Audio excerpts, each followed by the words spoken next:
Deadly ferry disaster sends shockwaves through Indonesia. A devastating maritime accident occurred when an Indonesian ferry carrying approximately 65 passengers tragically sank in the Bali Strait late on Wednesday night.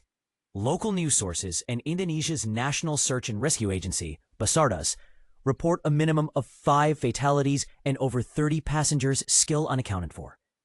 The official number of people on board remains uncertain, and the toll is anticipated to increase.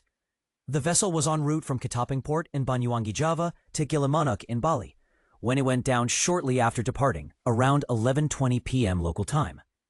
Disturbing nighttime rescue footage from Basarnas illustrated the challenging conditions rescuers faced as they used flashlights to scan the dark waters. The operation, hindered by severe weather overnight, continued on Thursday. For now, Basarnas hasn't yet provided details about the ongoing search. Those found alive are receiving necessary medical care and are being prepared to return to their respective towns. As Noman Sidakavia of Basarnas mentioned, some survivors will be escorted by officials from Inland Waterway and Ferry Transport Gilimanuk. Images from the port show a small group of survivors being processed and cared for, although the total number of those rescued is still unknown. The precise cause of the ferry's sinking remains unclear. This red and white vessel, known as Tunu Pertama Jaya, encountered treacherous sea conditions with towering waves and fierce winds, according to the Jakarta Post. But here's where it gets controversial. Reports suggested initial communication failures. The ferry couldn't be reached on the radio despite efforts by other vessels from the same company.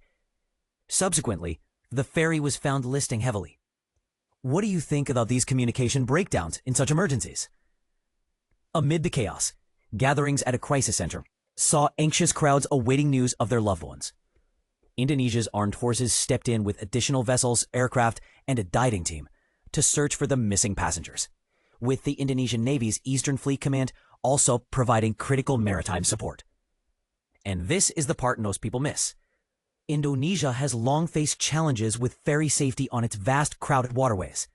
Given its status as the world's 4th most populated country, spread across over 17,000 islands, the ferry traffic volume is immense, occasionally leading to overcrowding beyond safe limits.